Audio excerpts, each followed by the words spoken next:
भगवान शिव जिनकी पुनीत पावन शिव महापुराण की कथा जो जीवन का सुख प्रदान करने वाली, आनंद देने वाली है, ऐसी पुनीत पावन भूतनाथ भूतेश्वर भगवान शंकर की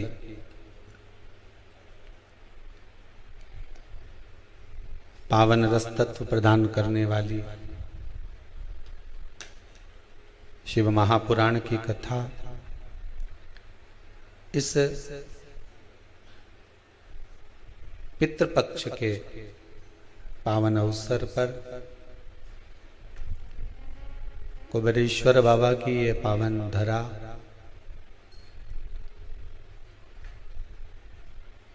कुबेरेश्वर धाम से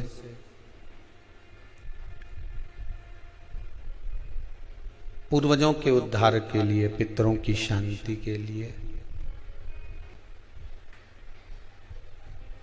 शिव महापुराण के 24,000 श्लोकों से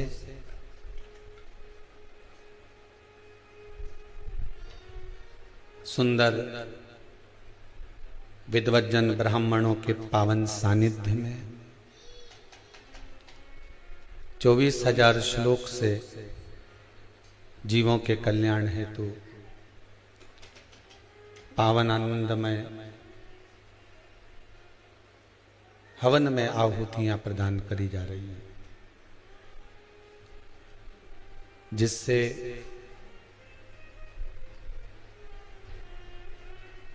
बाबा देव अधिदेव महादेव की कृपा, करुणा, दया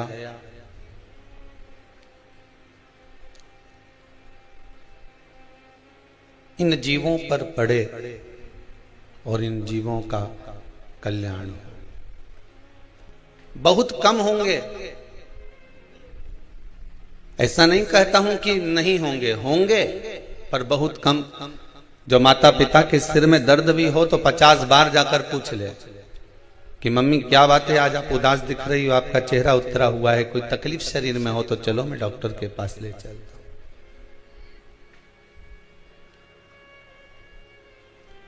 सही मायना तो यही है कि औलाद इसलिए पैदा करी जाती है कि अंतिम समय में हाथ कौन लगाएगा। देखा जाए तो माता पिता अपनी पूरी जिंदगी बच्चों के नाम गिरवे रख देते हैं। सोना गिरवे रखे से छुड़ा सकते हो, सही है कि गलत है, बोलो तो सही। पाटली गिरवे रखी आए तो छुड़ा लोगे, सोना गिरवे रखी आए तो छुड़ा लोगे, चांदी गिरवे रखी आए तो छुड़ा लोगे, जमीन गिरवे रखी आए तो छुड़ा लोगे, पर खुद को अपनी औलादों के पास गिरवे रख दिया जीवन भर, उसको कैसे छुड़ाओगे? विचार तो करो। ये जिंदगी तुमने गिरवे ही तो रखी है, बस कमा कमा कर लाते जाओ, देते जाओ, ब्याज भरते जाओ, गिरवे में तो रखे हुए हो। बस कमाया किसके लिए? औलादों के लिए। जोड़ा किसके लिए? संतानों के लिए। बेटी में साड़ी किसके लिए रखी थी जमा जमा के? बहू और बेटी के लिए। शादी करेंगे छोरी की तो उसको दे देंगे, बहू आएगी तो उसको दे देंगे। खुद ने अच्छी नहीं पहनी, उनके लिए संजो संजो कर रखी। ये गिरवे ही तो रखे हो तुम अपने परिवार में, गिरवे ही तो पड़े हो तुम अपने कुटुंब में। बस कमा रहे हो, जोड़ रहे हो और छोड़ रहे हो। सोना गिरवे रखा तो उसको छुड़ा सकते हो, चांदी गिरवे रखी तो उसको छुड़ा सकते हो, पर तुम अपने परिवार से कैसे छूट पाओगे वो तो विचार कर लो तुम। आखिरी तक भी मरने के बाद अगर बुढ़िया मर जाती है और सोने की मुर्की कान में पड़ी रह जाती है, कहीं पाँव में चांदी की मोटी मोटी, पहले वो तगड़ी पहनते थे, क्या बोलते, पैड़ी पहनते थे, पाँव में मोटी मोटी, तो सुनार को बुलाते थे। मरी हुई डुकरिया पड़ी रहती थी और सुनार आकर कहते थे, बहुवन छाती पे खड़ी रहती थी, काटो, काटिए। और अगर यहां नहीं काटते थे तो शमशान ले जाते थे सुनार को कि वहां कटवाते थे, पाँव में पड़ी हुई चांदी की बेड़ी। कि अभी और ब्याज बाकी रह गया चुकाने के लिए, उसको निकाल लिया।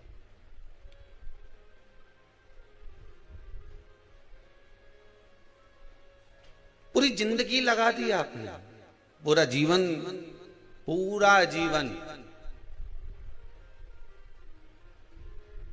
अरे दिवाली का बम फटाका भी हमको बुद्धि देकर जाता है। बोलो सही है कि गलत है? दीपावली का बाजार करने कौन कौन जाता है? जरा हाथ तो उठाओ। और जितने लोग टीवी पर कथा सुन रहे हो, आप लोग भी तो दिवाली का बाजार करने जाते होगे। आस्था चैनल पर कथा श्रवण कर रहे हो तो दिवाली का बाजार तो करने जाते होगे। तो दिवाली का बाजार करने जाओ तो बच्चे को दीपावली के बाजार में क्या अच्छा लगता है? तो क्या ये फटाका दिलवा दो। बोले बोले कि नहीं बोले बच्चा?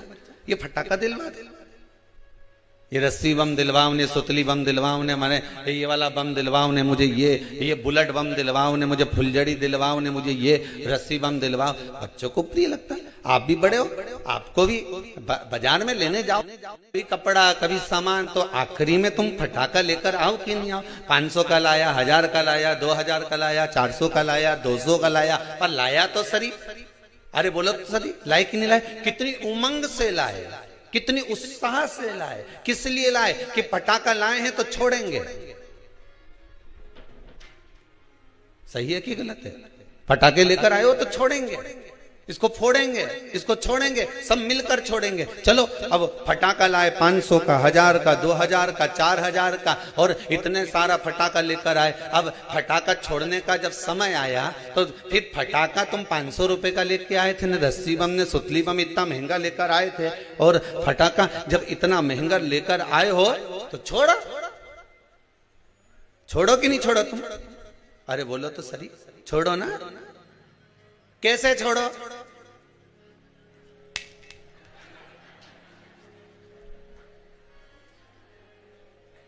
अब जब तुम 500 का लाए हो, अरे बोलो तो जम के, 2000 का लाए, इतनी बड़ी पेटी खरीद कर लेकर आए, इतना सारा पैसा खर्च कर कर लेकर आए हो, तो अब सारा घर का लोगों को क्यों अब मैं फटाखा छोड़ूंगा? नहीं, सब यहीं खड़ा रहो, हिल मत जाना। और मैं खड़ा खड़ा देखता रहता, फूटे कैसे हो सके? बोलो तो सही। 500 का फटाखा लेकर आया और आग लग गई न, भाग गया।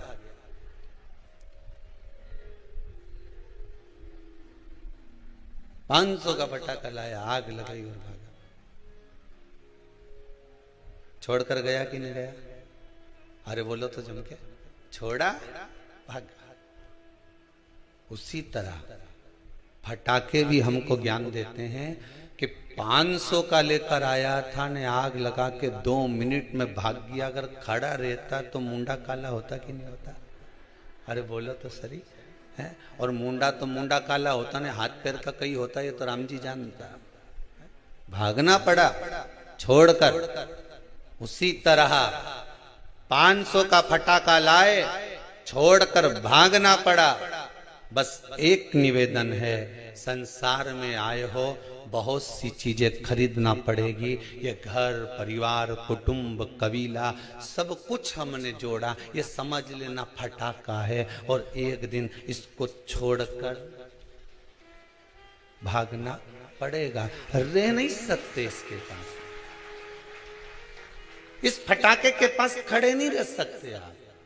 और आप में किसी में सामर्थ्यता हो तो खड़े होकर बता देना, एक पेटी में आग लगा, वहीं खड़े रह जाए। अभी दशहरा आने वाला है, किसी से कह देना रस्सी बम हमारे सामने जला, मैं तो यहीं खड़ा, जा कर क्या कर लेगा? 1000 रुपए का लेके आया हूं मैं, 5000 का लेके आया, ने आग लगा मेरे सामने लगा, और परिवार वाले के इकट्ठा कर लेना, रे फटाका है अभी आग लगाऊं, देखो 5000 का लेके आया हूं। खड़े रहोगे? नहीं, आग लगाए ना, भागना पड़ेगा। उसी तरह परिवार कुटुंब कबीला नाते रिश्ते, fridge cooler washing machine dining, ये सोफा ये पलंग ये मकान ये जमीन ये जायदाद, सारी संपदा हमने जोड़ी, ये फटाके की तरह है। जिस दिन परमात्मा आग लगाएगा उस दिन भागना पड़ जाएगा, तुरंत छोड़कर जाना पड़ेगा, इस संसार सागर से निकलना पड़ेगा। बस इतना ध्यान रखो, पेटी पास में रखो, सुतली बम पास में रखो, रस्सी बम पास में रखो। निवेदन है, पर आग मत लगाना, आग लगा हुए तो भागना पड़ेगा। रहो संसार में, रहो कुटुंब में, रहो परिवार में, नातों में, रिश्तों में, कहीं रहने की मना नहीं है, खूब रहो।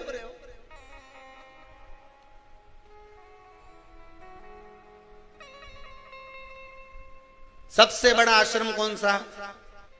जम के बोलिए जरा। गृहस्थ आश्रम। जितने लोग टीवी पर कथा सुन रहे हैं, सब सावधानी से ध्यान से सुनना। सबसे बड़ा आश्रम कौन सा? गृहस्थ आश्रम। कोई तुमसे कहे साधु बन जाओ कि हम तो नहीं बने दादा।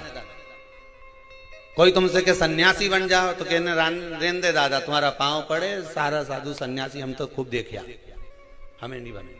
कोई बोले तुमसे साधक बन जाओ तो हमें वे भी नहीं बनना। कोई तुमसे कहे कि कोई तपस्वी बन जाओ, जोगी बन जाओ, सन्यासी बन जाओ तो कि हम तो वे भी नहीं बने दादा, हम तो घर में 2 रोटी बनाए खाए। तो कोई तुमसे कहे कि नर्मदा के घाट पे जाके बैठ जाओ, रहने दे दादा, घर के बाहर बैठो तो बस योर वाला महाराज चिल्ला चिल्ला के बोले मत तुम क्यों कि नर्मदा के घाट बैठ जाओ, रहने दे तू तो। फिर कहीं का बोले कि गंगा के घाट पर जाकर बैठ जाओ, हम तो घर में भले मन चंगा कटोते में गंगा।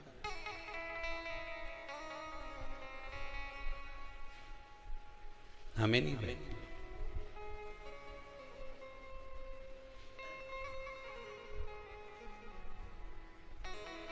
फिर कहां रहोगे? तो कहा जैसे मीरा घर में रहती थी, नामदेव जी घर में रहते थे, रामकृष्ण परमहंस जी घर में रहते थे, संत तुकाराम जी घर में रहते थे, मुक्ताबाई घर में रहती थी, कर्माबाई घर में रहती थी। भगवान उसको मिला कि नहीं मिला? मिला ना। ऐसे हम भी घर में रहेंगे। घर में रहना कोई सरल बात है? अरे भैया माना कठिन है घर में रहना, पर घर में ही तो भगवान मिलेगा। यशोदा रानी को मिल गया, नंद बाबा को मिल गया, मेरे दशरथ जी महाराज को मिल गया, कौशल्या मैया को मिल गया, तो मुझे क्यों नहीं मिलेगा? मिलेगा तो मेरे ही घर में, क्यों नहीं मिल सकता? रहो घर में। बस इतना याद रख, जैसे किसी एक सेठ जी के लड़के की शादी, सेठ जी ने कहा एक से बढ़कर एक ही कमाना चाहिए, बैंड देखो कहां का जोरदार है, कैसा वहां का बैंड जोरदार है, उसी को बुक करो। हलवाई कहां का जोरदार है, कैसा वहां का हलवाई जोरदार है, ओके बुक करो। बोलो सही है कि गलत है? जिसके यहाँ अच्छी शादी होती है, खूब पैसा खर्च करे तो अच्छा अच्छा चुन चुन के लाए। तो किसी ने कह दिया साहब दूल्हा काय पे बैठेगा, तो कि घोड़ी पे बैठेगा, तो घोड़ी ढूंढो। तो क्या साहब घोड़ी तो वो वहां की जोरदार थी साहब, ऐसी घोड़ी क्या जोरदार, दूल्हा ऊपर अगर बैठ जाए तो लगे कि दूल्हा। अगर शादी करो नहीं छोरा की तो घोड़ी तो उनंकीला ना सा।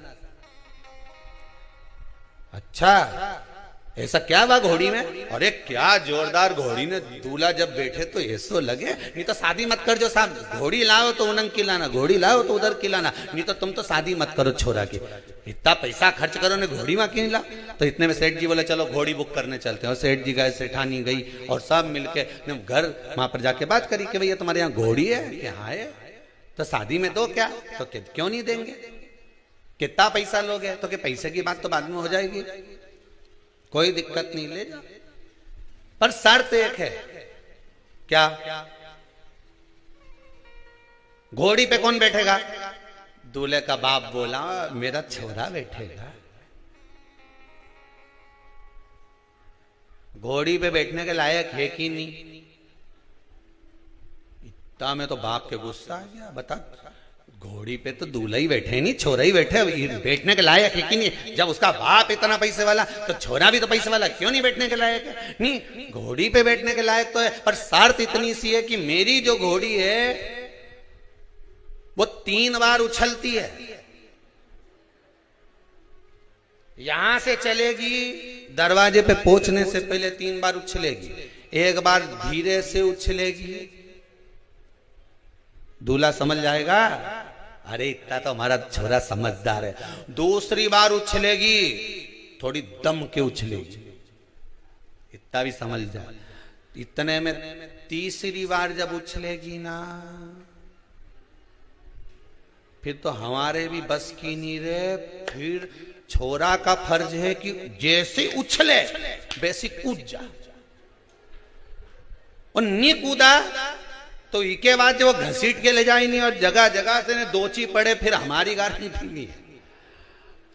अब बोलो तुम्हें घोड़ी चाहिए कि नहीं चाहिए? तो के साहब हम फोन पे बता देंगे, हम घरे जा ही दिया। अब घर जाके इनने विचार करा तो सारा रिश्तेदार मिलने आया। तुम तो साहब माँ गए थे घोड़ी बुक करने के लिए? हाँ साहब। तो क्यों नहीं करी? जब तक घोड़ी नहीं करो नहीं तो शादी मत कर। जो घोड़ी होए तो वहीं की होए। अभी के कई की घोड़ी साहब 3 बार उछके और आखिरी बार उछले जब तो कूदना पड़ेगा, नहीं कूदो तो फिर वो तो जगह जगह से घसीट दे, पूरा सत्यानाश मिला दे। वह घोड़ी नहीं साहब, घोड़ी करो तो वहीं की करो। सारा पत्नी ने भी कह दिया जी कर लो ना, घोड़ी करने में क्या जाने, कर तो लो। पर वो उछके 3 बार और 3 बार उछलने में, और तीसरी बार समझदार होगा तो कूद जाएगा। पहले छोरा से पूछ लो कूदे कि नहीं कूदे। तीसरी बार में अगर ये कूद जाए तो मेरे को घोड़ी करने में दिक्कत नहीं है। इससे पूछो पहले छोरा से। तो छोरा से पूछा क्यों रे, थारी शादी करे ने घोड़ी पे तुझे बिठाए ने, तीसरी बार में कूद ही जाएगा हो। अब ये तो बोल दिया कि हो, और ये जो घोड़ी पे बिठाया ने तीसरी बार में, पहली बार में तो जो कूदी तो ये बड़ा अच्छा लगा, कहीं उछली जोरदार। और दूसरी बार में जो उछली तो बापड़ा गिरता गिरता बच्चिया फिर भी दम से। और तीसरी बार में तो घोड़ी जो उछली तो कूदिया नहीं पड़ा, नहीं कूदा तो घोड़ी ने के पांव में फंसा लिया और फंसा के जो लई ने दौड़ी ने सब दूर से घसा पसा कर दिया पूरा सब। अब तो पहचान में नहीं आए कि ये दूल्हा है कि बावर्ची है, पहचान नहीं है। बस ये घोड़ी की कथा नहीं, ये अपनी कथा है। गृहस्थ आश्रम में चलते चलते सबको घोड़ी पर बैठना है। 3 बार घोड़ी उछलती है, बचपन, जवानी और अधेड़ी। जिसने अधेड़ी तक संभल लिया बुढ़ापा सवर गया। बचपन में उछलेगी घोड़ी तब थोड़ा संभलना है, बचपन में माँ बाप संभाल लेंगे। बेटा गलत तो नहीं जा रहा, गलत संगत में तो नहीं पड़ रहा, संभलना है। जवानी आएगी घोड़ी उछलेगी। अभी तो हम कॉलेज में पढ़ रहे हैं तो क्या फेसबुक पे बात नहीं करे?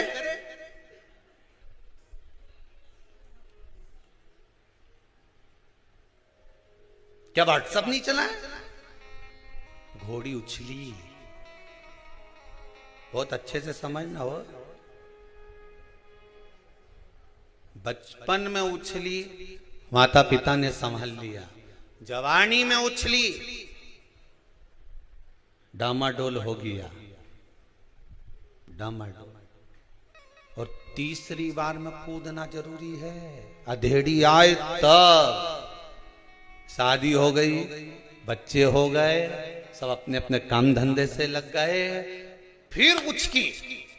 बस जब बच्चे काम से लग गए, परिवार सही हो गया, धन दौलत तुमने कमा कर दे दिया, सत्ता ला कर दे दी, सबको सब लायक कर दिया, अब तुम्हारा फर्ज है कि घोड़ी से उचक जाओ, चलो परमात्मा की ओर। तीसरे नंबर पर जब घोड़ी उच के सब अपनी अपनी जगह सेटल हो जाएं, सब अपनी अपनी जगह काम पर लग जाएं, तो उचक कर परमात्मा के पास चले जाना, उचक कर भगवान की शरणागति में चले जाना, शिव के चरणों में जाकर बैठ जाना, भगवान की भक्ति में जाकर बैठ जाना। और अगर नहीं बैठे तो घोड़ी रपेटना जानती है, अर्थात अधेड़ी अगर बेकार हो गई, बुढ़ापा बिगड़ जाएगा। बुढ़ापा बेकार हो गया तो अगला जन्म बिगड़ जाएगा।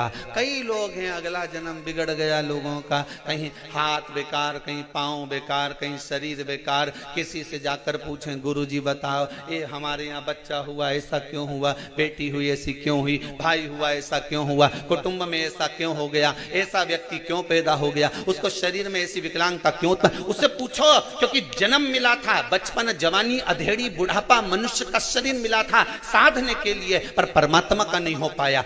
आखिरी में ना बचपन में लांगा ना जवानी में लांगा। घोड़ी तो उछली थी, अगर कूद जाता तीसरी बार में भगवान के चरणों में पहुंच जाता तो शायद अगला जन्म संवार लेता, पर अगला जन्म संवार नहीं सका।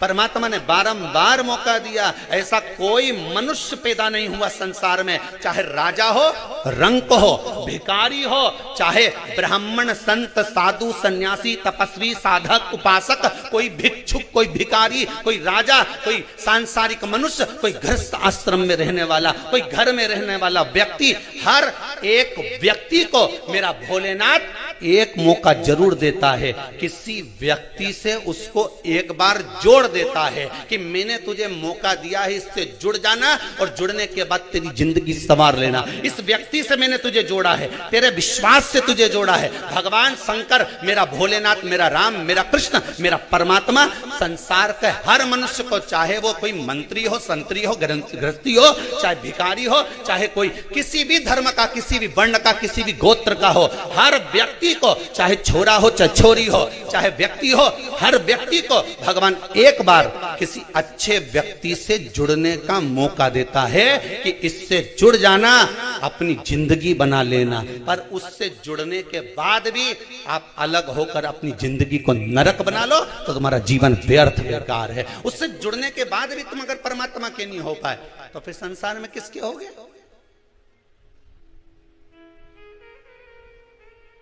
जन्म लेने वाले मनुष्य को भगवान एक मौका जरूर देता कि अपनी जिंदगी संवार ले। अभी तुझे मौका है, मैंने तुझे कहां से लाकर, किस भूमि से लाकर, किस जगह छोड़ा था, किस जगह से लाकर किस व्यक्ति के पास छोड़ा था। उस व्यक्ति के पास रहकर तू अपना जीवन बना सकता था, पर तूने अपना जीवन नहीं बनाया। मौका दिया परमात्मा ने, पर हमारा अहंकार, हमारा अभिमान, हमारी अहंता हमको जुड़ने लगे। हमारा काम, हमारा लोभ, हमारी आसक्ति, हमारी तृष्णा, हमारा विषय हमें जुड़ने नहीं दिया। आसक्तियों में फंस गए।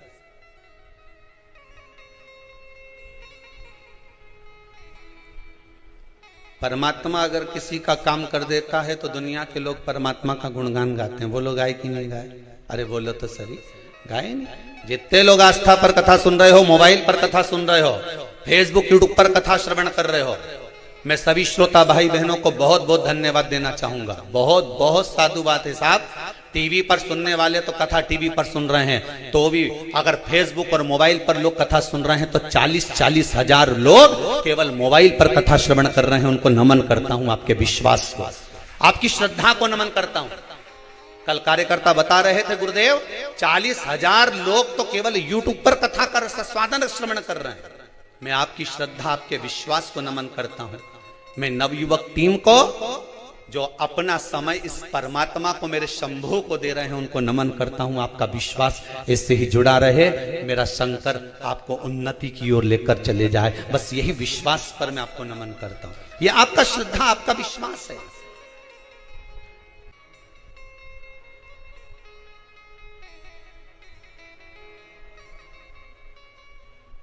संसार का व्यक्ति पीछे पड़ा हुआ है। हाँ, हमारा बुढ़ापा कैसे निकलेगा, हमारे बच्चे नहीं होंगे तो हमारे को वो आग कौन देगा? अभी शंकराचार्य जी,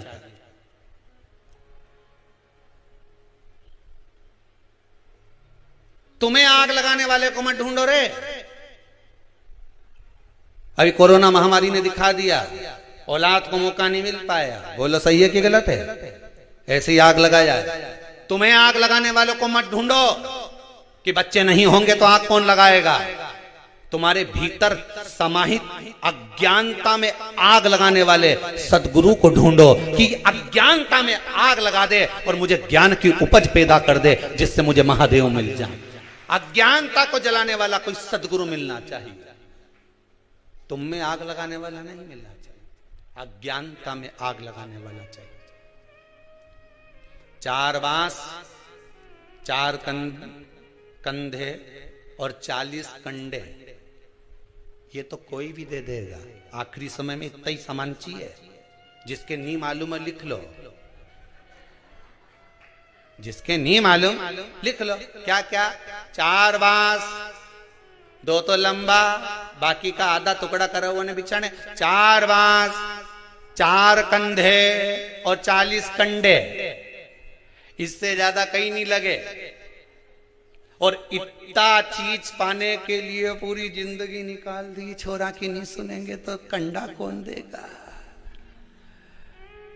बहू की नहीं सुनेंगे तो फिर अब ये 4 बांस, 4 कंधा और 40 कंडा तो तुम नी भी चोरा चोरी के पूजो तो भी कोई दे देगा। ये कोरोना महामारी में दिखा दिया। नहीं पूछोगे तो भी दे देगा। भगवान तो कहा गीता जी में कि ये मीरा, कर्मा, नामदेव, ध्रुव, प्रहलाद, संत, महात्मा, साधु, सन्यासी, तपस्वी, साधक, उपासक जो एकांत में तप कर करके मर जाते हैं, इनके कौन सी औलाद अंतिम संस्कार करने आती है? इनको कौन 4 कंधा देने आता है? इनको कौन 40 कंडे देने आता है? इनको 4 बांस देने कौन आता है? भगवान कहते कोई दूसरा नहीं आता। भगवान कहते गीता में मैंने वचन दिया है अर्जुन को, जन्म मैंने दिया, माता के स्तनों में दूध मैंने दिया, तू भोजन करना नहीं जानता था, नौकरी पे नहीं जाता था, पैदा होते से तू कहीं सर्विस करने नहीं चले गया, पेट मैंने भरा, तेरे उदर की पूर्ति मैंने करी, और मरेगा तेरे परिवार वाले तुझे अग्नि नहीं देंगे, कंडे नहीं देंगे, कंधा नहीं देंगे। भगवान कहते हैं तो मैं आऊंगा, तुझे गोदी में उठाकर वहां तक लेकर जाऊंगा। काहे चिंता करता है? जबरदस्ती का रोए, जबरदस्ती का आंसू ढलता है, मारा कई होगा।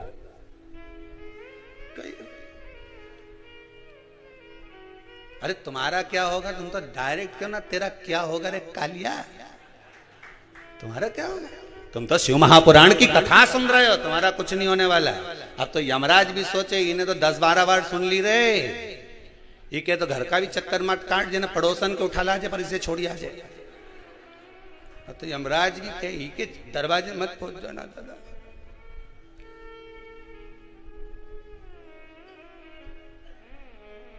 यमराज बनावे बंदी और काया हो गई गंदी, मेरे प्राण छूटे भोलेनाथ तो तू नंदी लेकर। भगवान से प्रार्थना करना कि हमें आग लगाने वाला नहीं ढूंढना है, हमें हमारी अज्ञानता को जलाने वाला ढूंढना है, जो हमारे भीतर की अज्ञानता को जला दे। देवऋषि नारद कितना श्रीमन नारायण करते थे, बोलो सही है गलत है? कि मैं तप करने जाऊंगा, शिव महापुराण में लिखा है, तप करने गए, अहंकार बढ़ गया, जिसको देव अधिदेव महादेव नहीं जीत पाए, उस कामदेव को मैंने जीता। यह अज्ञानता नहीं तो क्या?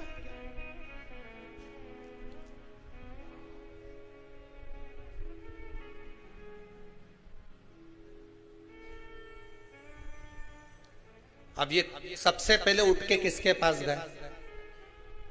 शंकर जी की गए थे कि नहीं गए थे? कथा में बताया। कौन? देवऋषि नारद ने कामदेव को जीता, सीधे शंकर जी के पास गए और शिव जी के पास जाकर बोले देव अधिदेव महादेव की जय हो। शंकर भगवान ने पूछा आओ प्रभु कैसे आना हुआ देवऋषि नारद? नारद जी बोले जिसको आप नहीं जीत पाए उस कामदेव को मैंने जीता है। शंकर भगवान बोले आप देव ऋषि नारद हो, आप तो दुनिया जीत सकते हो, ऋषि क्या नहीं जीत सकता? आप तो दुनिया जीत सकते हो। शंकर भगवान ने रुद्राक्ष की माला उठाई, नारद जी के गले में पहना दी और जाते जाते नारद जी को एक फ्री की एडवाइस दे दी, अकल, फ्री की अकल, फ्री का ज्ञान। क्या दिया? जो तुमने मुझसे कहा ये भगवान विष्णु से, अरे बोलो तो जम के मत कहे, अच्छा ही कहा ना, अच्छा ही कहा ना, कि अपने मुंह से अपनी बड़ाई नहीं करना, मत बोलना तुम भगवान विष्णु के सामने जाके। पर नारद जी माने?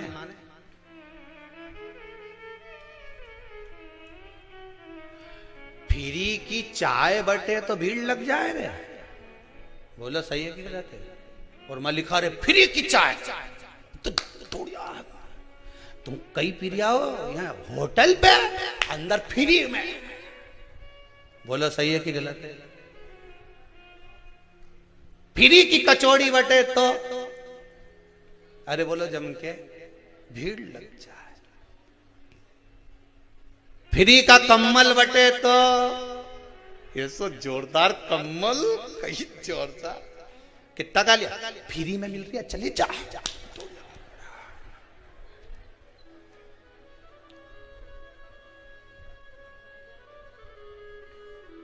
फ्री का कपड़ा बटे तो पहन के ढीलो पड़े, दूसरा ले जा। फ्री की चाय बटे तो लोग लूट लें, फ्री का कम्बल बटे तो लूट लें, और फ्री की अकल बटे तो कहां जाए? गुरु माता पिता फ्री में ही अकल देख नहीं दे। अरे बोलो तो जम के कि का पैसा ले, गुरु पैसा ले फ्री में अकल दे।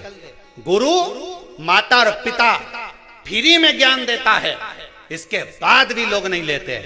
गुरु समझाता है मत पड़ झूठ के चक्कर में, मत पड़ या छोरी के चक्कर में, मत पड़ या छोरा के चक्कर में, मत पड़ इस चक्कर में। झूठ और प्रपंच जिंदगी बर्बाद कर देगा तेरा। कितना झूठ बोलेगा, एक के बाद एक झूठ बोलेगा और जीवन नरक कर लेगा तेरा। गुरुजी हमेशा फ्री में ज्ञान दे तो लोगों को अच्छा नहीं लगे, फ्री की चाय अच्छी लगे, पर अक्ल माता रोज के बेटा देख गलत संगत में मत पड़ जाए। उसके साथ क्यों रे, वो गलत है। माँ समझाए, बेचारी फ्री की अकल दे तो नहीं समझ में आए।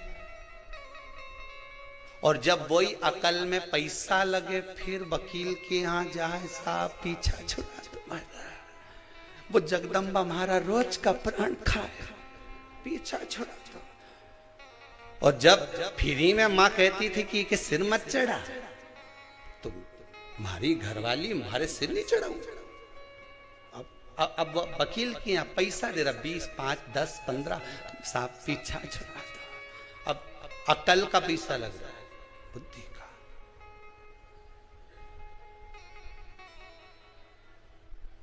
गुरु माता पिता फ्री में ज्ञान देते हैं, कौन सा तुमसे पैसा ले? अरे गुरुजी बराबर तो जीवन में कोई नहीं हो सकता, सदगुरु बराबर दुनिया में कोई नहीं हो सकता। एक कथाकार जब कथा करने बैठता है व्यासपीठ पर, जितने कथाकार कथा करने बैठते हैं ये अपनी तिजोरी का माल लेकर बैठते हैं। उनकी तिजोरी है श्रीमद् भागवत, शिव पुराण, रामायण, और इस तिजोरी के माल को भरे मंच से लुटाना प्रारंभ करते हैं कि राम नाम के हीरे मोती मैं बिखराऊं गली गली, ले लो रे कोई, अरे जम के तो बोलो, ले लो रे कोई राम का प्यारा, शोर मचाऊं गली गली। एक कथाकार, एक संत, एक महात्मा, एक जोगी, एक सन्यासी, एक तपस्वी, एक साधक, एक व्यास वक्ता कथा करने बैठता है तो अपनी तिजोरी का माल लुटाने बैठता है कि तुम्हें लुटा रहा हूं, ले लो, अभी भी मौका है, ले लो। जैसे वो रात के चिल्लाए, सीटी बजाए, जागते, अरे बोलो तो चमके, जागते रहो। अब उसको क्या पड़ी आधी रात को चिल्लाने की जागते रहो? उसको मालूम है कोई जगह सो रहे। उसी तरह गुरु जी भी दिन में चिल्लाते हैं, जाग जाओ, अभी कुछ नहीं बिगड़ा, राम कृष्ण शिव कहीं नहीं गया, तुम्हारी तिजोरी का माल कोई लूट के ले जाएगा, जाग जाओ। इस हृदय में राम और कृष्ण और शिव को बिठा लो, नहीं तो कब लुट जाएगी ये तिजोरी। श्वास जाती जा रही है, जा रही है, पूरी तिजोरी लुटती चली। बचा लो, अभी भी मौका है।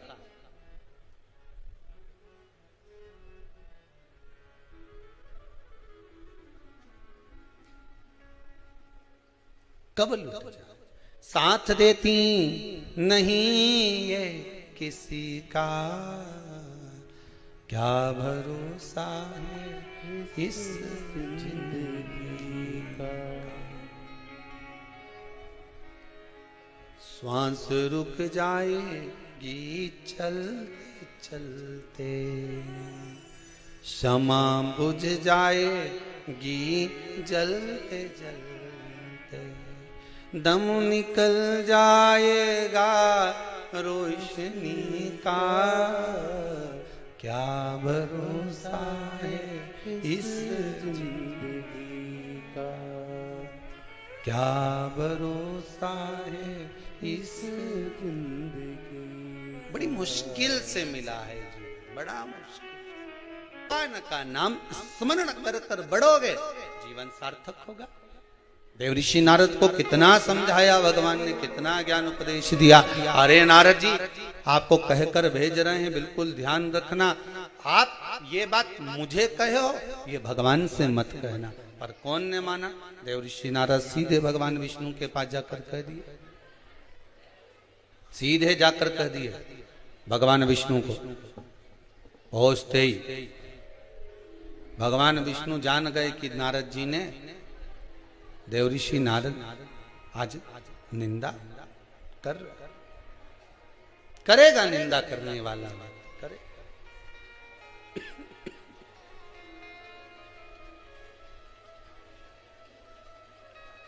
करे करे सो होने दो। अब देवऋषि नारद को लगा कि भगवान विष्णु को इतनी बड़ी बात कही, और इतनी बड़ी बात मैंने, देवऋषि नारद मन में सोचे कि मैंने भगवान विष्णु को कही, और भगवान मेरी बात को तो लिए ही नहीं। निंदा करने वाला व्यक्ति, कोई अगर किसी पर उंगली उठाए तो पहले विचार कर लेना कि ये सत्य बोल रहा है कि असत्य बोल रहा है। विचार करिएगा।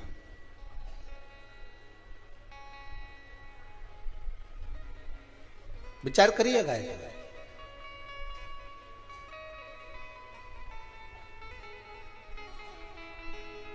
कल कथा में कहा था, अच्छाई देखोगे तो ढेर अच्छाई मिलेगी, और बुराई देखोगे तो ढेर बुराई मिलेगी।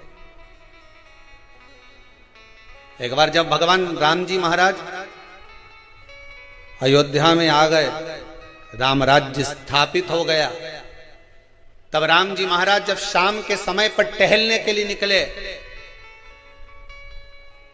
तो अयोध्या के एक विद्वान ने राम जी महाराज को रोक लिया। रुकिए महाराज जी, आपसे कुछ बात करना।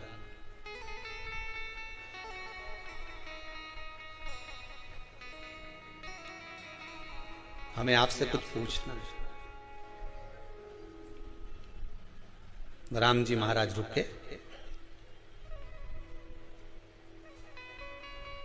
विद्वान के चरणों में राम जी ने प्रणाम किया। कोई बहुत अगर विद्वत्ता की बात करे ना, तो उसके सामने शून्य बन जाना चाहिए। अपनी ज्ञान की परिभाषा मत खोलना।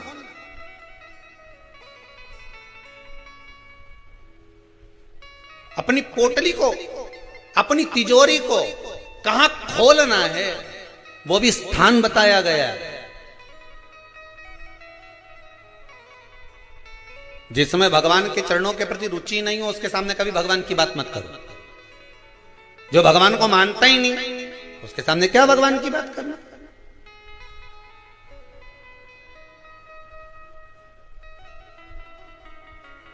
ज्ञान उसी को दीजिए जो ले रहा है। उसके सामने कभी ज्ञान मत दो जो लेने कोई तैयार नहीं है। कितनी अच्छी अच्छी बात रावण और दुर्योधन को समझाते थे, फ्री की एडवाइस देते थे, फ्री का ज्ञान देते थे, कितना समझाते थे, अच्छी अच्छी बात बताते थे, तो इसके समझ में आती थी। अरे बोलो तो सही जरा जम के। ये जितना लोग तुम आस्था टीवी पर कथा सुन रहे हो, जितने लोग मोबाइल पर सुन रहे हो, इनको कितना ज्ञान दिया बेचारे के नाना जी भी बोला रावण का, तो नाना भी बोला रे सुधर जा रे हो 10 मुंडा का, सुधर जा, तेरे को समझाऊं, अच्छे से समझा रही हूं, समझ जा, मैं लंकेश मत कर, अभी भी तेरे को समझा रहे। नाना जी बोला, इतना डोकरा आदमी, बूढ़ा आदमी बोला कि समझ जा रे। अच्छा वो तो वो की धर्म पत्नी भी समझाई बेचारी मंदोदरी भाई, कितना किया, समझ जाओ स्वामी। पर ये फ्री की एडवाइस जिसे समझ में आए, अच्छी बात अगर किसी के क्यों नहीं, तो वो पटना की बोलूं कि काली मिर्ची बोलो, तुम बोलो वो बोल दो, पटना की लग जाएगा मिर्ची, लाल मिर्ची लग जाए उसे तुरंत। अच्छी बात अगर कहीं का बोला, समझाने की बात तुमने किसी को की और रोके लगे, इतना भी मूर्ख नहीं है हम हो। जितनी अकल तुम दे रहा हो नहीं, जितनी तुम अकल हमको दे रहे हो नहीं, इतनी तुम में पहले की भरी। रावण भी उसके नाना जी से बोला, नाना जी तुम्हारा एक मुंडा, मेरा 10, अब बता अकल की में बड़ी। अब नाना जी बेचारा चुप हो गया, खांसने लगा। बेचारा छोरी मारे पानी पिलाई रही, कितने चक्कर भी नहीं पड़ू था।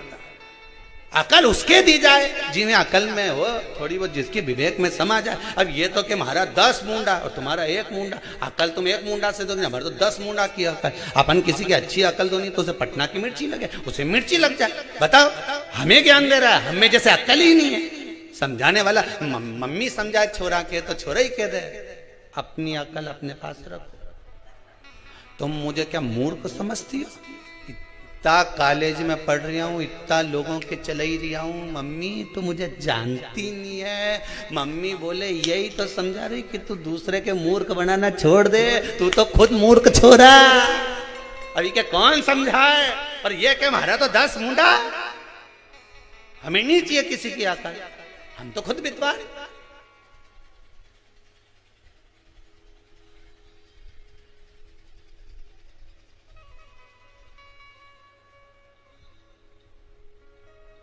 हम तो खुद विद्वान। और दुर्योधन को कितना समझाया? अब बापड़ा के बताओ कितना भगवान कृष्ण समझाने के लिए गए, मान जा रहे हैं।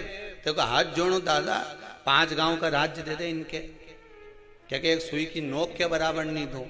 फिर भगवान ने भी कह दिया ठीक है, अब सुई भी ले लेंगे ना नोक भी ले लेंगे, तो एक ही लग गई मिर्ची। कि बताओ भगवान कृष्ण तो पांडवों का साथ दे रहा है, लग जाए। सत्य कहो, श्रेष्ठ कहो, दुनिया के लोगों को सही राय दीजिए, सही मार्ग बतलाइए, फिर भले उन्हें पटना की लगे चाहे काली लगे, अपने कोई फर्क नहीं पड़े। तुमने तो अपने सत्य पे टिके रहो, तुम्हें कहीं करना। अब आज की बात ले लो, आज कोई पूछ रहा था, ए गुरुजी, हमने कहा हाँ बोलो, व्यक्ति को गाड़ी किस स्पीड में चलाना चाहिए? मैंने कहा ये और पूछना रह गया था, इतनी सी बात वो भी हमसे पूछ रहा है। नहीं अब हमने पूछा कहां से आया? तो क्या आगरा से। हमने कहा तो आगरा से आके तो इतनी सी बात पूछना है कि कौन सी स्पीड में गाड़ी चलाना चाहिए? जितने साल का तू उतनी स्पीड में गाड़ी चला। तू 20 साल का है तो स्पीड कितनी रख? 20। तो 30 का है तो स्पीड कितनी रख? 30। तो 40 का है तो गाड़ी की स्पीड 40। तू 100 का फिर 101 पे चला। कौन मना करे था? ऊपर ही तो जाना है, फिर 100 के ऊपर। गलत की, अरे बोलो तो जम के, गलत की। जितने साल के तुम हो, जितनी तुम्हारी उम्र है, गाड़ी की स्पीड उतनी रखना तो एक्सीडेंट नहीं होगा। जहां उम्र से ज्यादा स्पीड गाड़ी की गई तो भेरू गया। तुम 30 के, गाड़ी की स्पीड 30 की रख। तुम 40 के, गाड़ी की स्पीड 40 रख। तुम 80 के, गाड़ी की स्पीड 80 रख। जब तुम 100 के, इसके बाद तो तुम कांटा भी टिकाई दोगा तो कोई बात नहीं, फिर कोई फर्क नहीं पड़े। स्पीड देखना है तो उम्र से देखो। ज्यादा तेज गाड़ी भगाओगे, 20 की उम्र है और 80 80 100 100 पे चलाओगे तो कभी भी ऐसा स्पीड ब्रेकर से उचकोगे ना, कजन कहाँ जाओगा पता ही नहीं पड़ पाएगा। इसलिए जितनी साल का हैप्पी बर्थडे टू यू मनाए, उतनी गाड़ी की स्पीड बढ़ा, उससे ज्यादा आगे मत जाओ। सोच लेना, गया कि गया।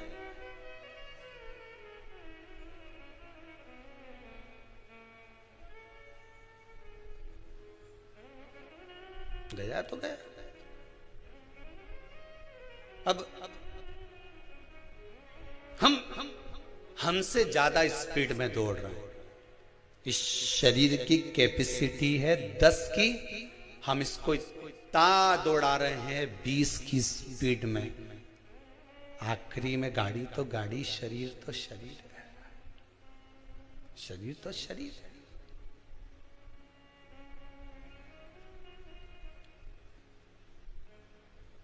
आठ बजे से दुकान पे बैठ गया, 9 बजे तक उठ नहीं रिया।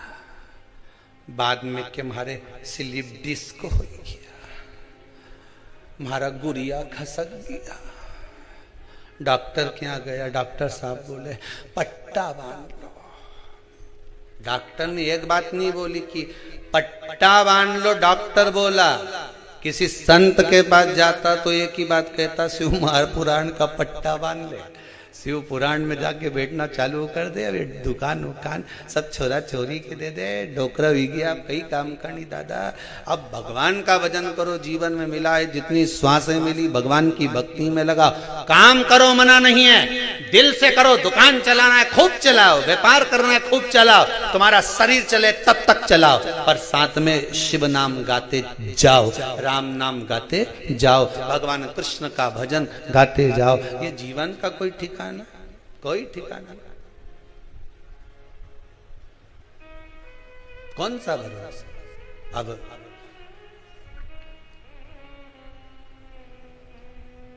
भक्ति में रम जाओ जितना रम सकते।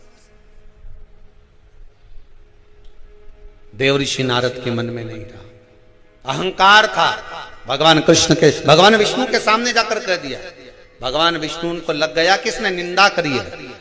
निंदा करने वाला, निंदा सुनने वाला महापापी होता है। कोई आपको अगर किसी के लिए निंदा कर रहा है तो आपको सतर्क हो जाना चाहिए कि ये मेरे पाप को बढ़ा रहा है। खुद के पाप बढ़ेंगे घटेंगे वो अपनी जगह पर, मुझे पापी बना रहा है। किसी के बारे में बोलकर मुझे सुनने का आदी बना रहा है। मैं क्यों विश्वास करूं?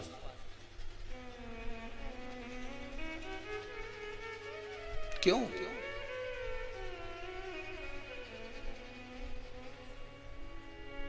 भला किसी का कर न सको तो जम के तो बोलो, बुरा किसी का मत करना। फूल नहीं बन सकते तो कांटे बनकर मत। एक कौन सी सब्जी होती है जो पितृपक्ष में ब्राह्मण को भोजन कराते समय नहीं बनाई जाती? एक तो कुमड़ा, दूसरा पत्ता गोभी, जो बंद गोभी होती है ना, वो बंद गोभी जो होती है ना पत्ता पत्ता वाली, उसकी भी सब्जी पितरों के ब्राह्मण अगर भोजन करता है तो उसमें नहीं बनाई जाती। एक कुमड़ा, ये जो पेठा बनता है ना कुमड़ा का, ये भी श्राद्ध पक्ष में नहीं खिलाया जाता। महाराज बुरा कोला पेड़ा बोलते, क्या बोलते हैं उसको,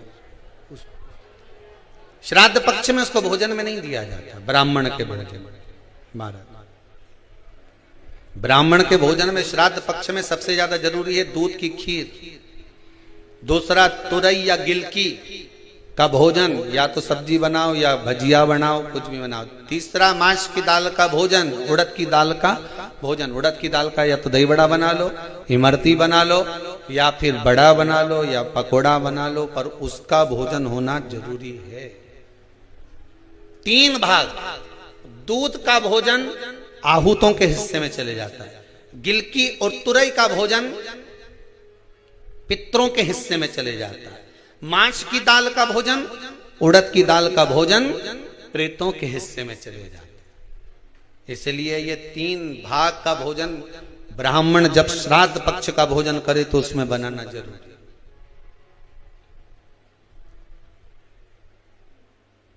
बहुत जरूरी।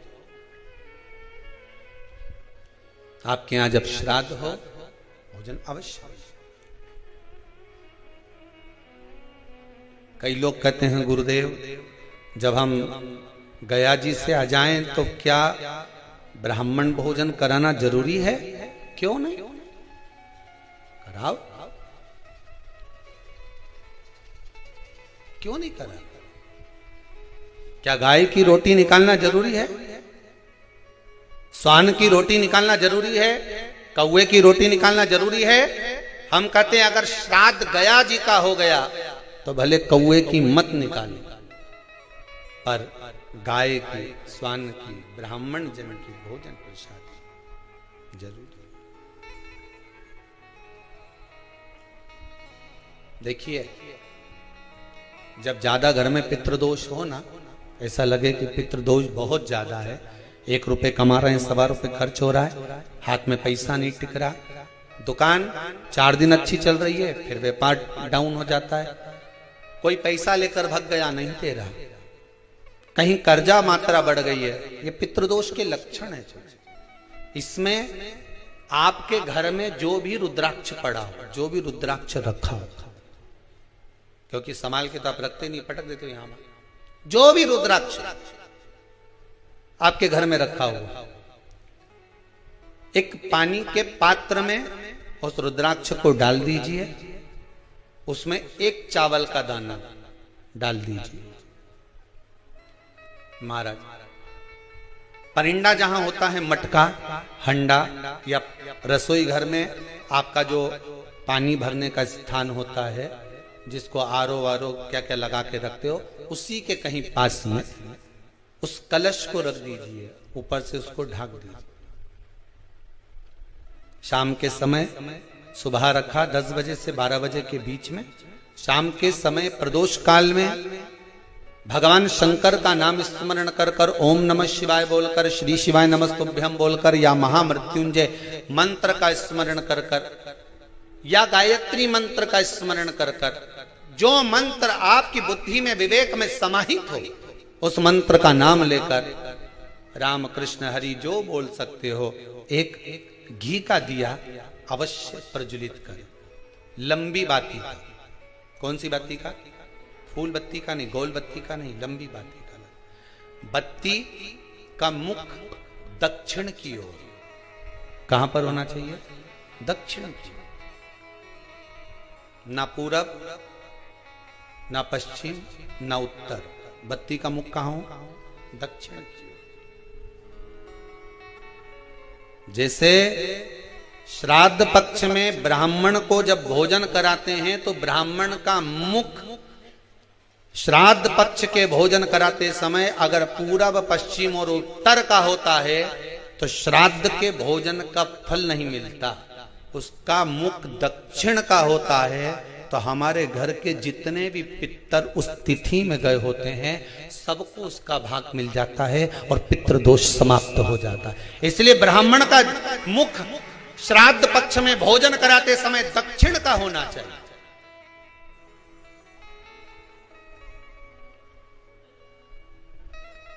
ब्राह्मण का मुख दक्षिण का होगा।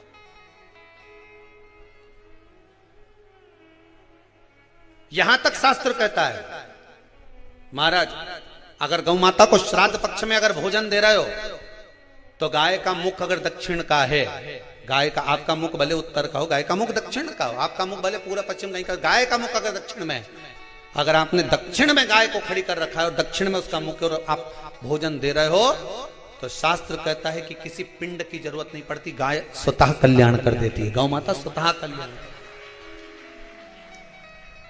दक्षिण मुखी हो तो दिए की जो बाती का मुख कहां होना चाहिए? दक्षिण का। और दक्षिण का मुख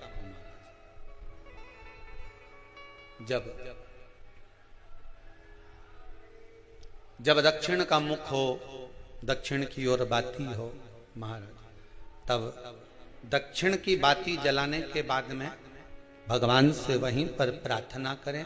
जो कलश रखा है उसके ऊपर जो प्लेट रखी है, ढाका गया है, वहां अपना सीधा हाथ रखें और अपने पूर्वजों का, अपने पितरों का स्मरण करें कि मेरे धन को लेकर कोई चले गया, मेरा व्यापार ऐसा चल रहा है, मेरा घर में बच्चों का विवाह नहीं हो रहा, या घर में इतनी अशांति है, या तकलीफ है, या कष्ट है, ये सब का स्मरण कर कर उस कलश को रात्रि भर रखे रहने दें। सुबह स्नान आदि करने के बाद फिर एक घी का दिया दक्षिण की ओर लगाकर सुबह 10 बजे से 12 बजे के बीच में उस जल को शिव जी को समर्पित कर कर आ जाएं और वो रुद्राक्ष लेकर वापिस आ जाए। महाराज वापिस आ जाए, उस रुद्राक्ष को अपने घर में रख दीजिए। वर्ष भर वो रुद्राक्ष आपको कभी बीमारी से नहीं घिरने देगा, कभी किसी जगह खड्डे में नहीं जाने देगा, वो उन्नति की ओर ही बढ़ाएगा। भले कोई भी रुद्राक्ष हो, 1 मुखी से लेकर 14 मुखी, 20 मुखी, 18 मुखी, जो रुद्राक्ष आपके पास में, आप तो उसका स्मरण करिए, आप उसका स्मरण करें।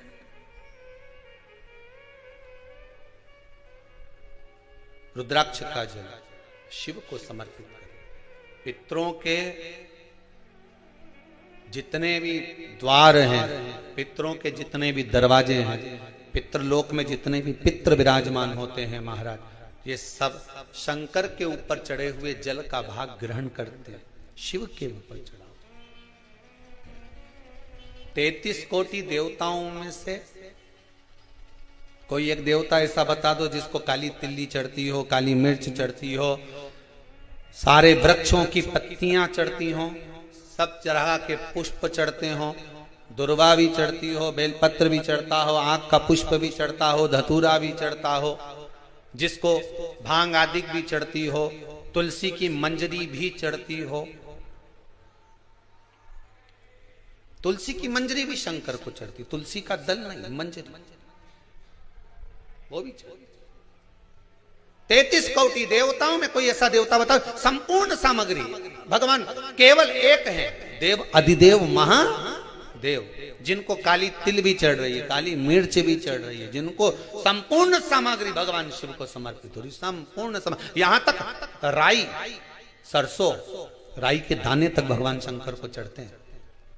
1.25 लाख दाने का प्रमाण है महाराज, शंकर जी को समर्पित कर दिया।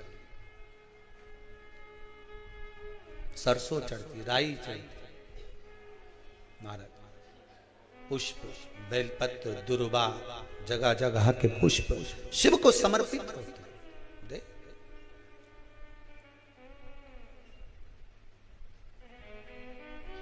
पितृ, जब शंकर भगवान को जल चढ़ाया जाता है 16 श्राद्ध पक्ष में, 16 दिन श्राद्ध के जब हम भगवान शंकर को जल समर्पित करते हैं तो उसका भाग हमारे पितरों को प्राप्त होता है।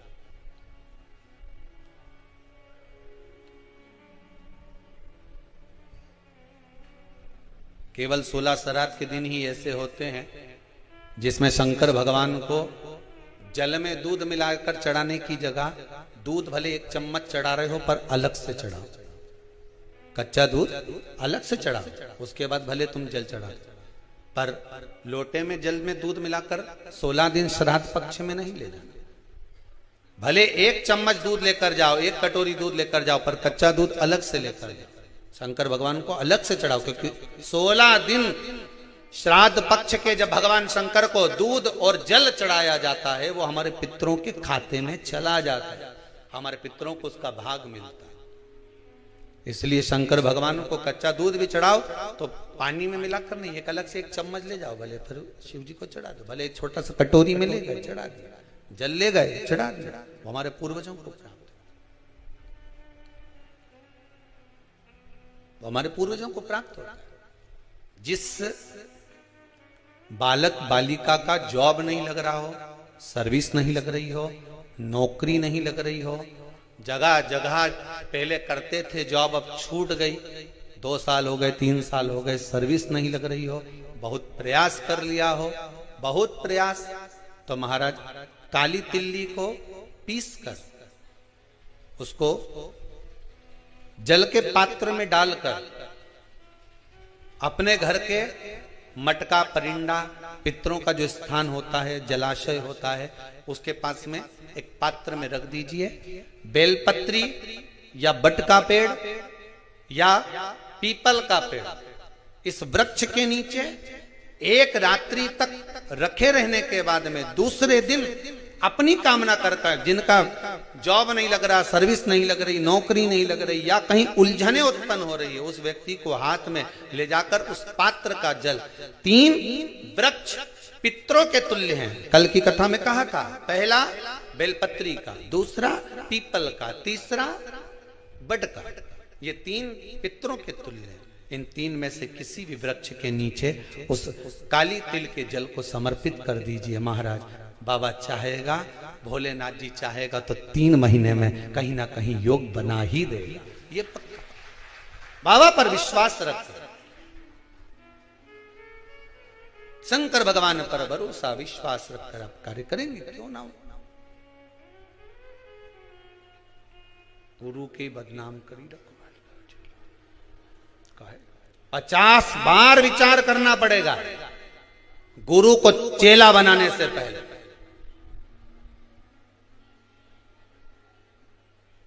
ये सोचने वाली बात एक बहुत ध्यान रखना अपनी जिंदगी में। माता ने अपने बेटे को दूध पिलाया, बड़ा करा, शादी होने के बाद वो अपने माता पिता का नहीं हुआ तो इनके लेके आओ, उन्हें 10-12 साल इनकी परवरिश करो, उन्हें इनके खूब खिलाओ, उन्हें मोबाइल भी दिलाओ, उन्हें एप्पल का दिलाओ, उन्हें ये दिलाओ, उन्हें वो दिलाओ, तो ये तुम्हारा हो जाएगा। और जब ये अपने गुरु का नहीं हुआ तो संसार में किसी का हो सकता है? जम के बोलो जरा, नहीं हो सकता। जब उनका नहीं हुआ तो तुम्हारा कहां से हो जाएगा?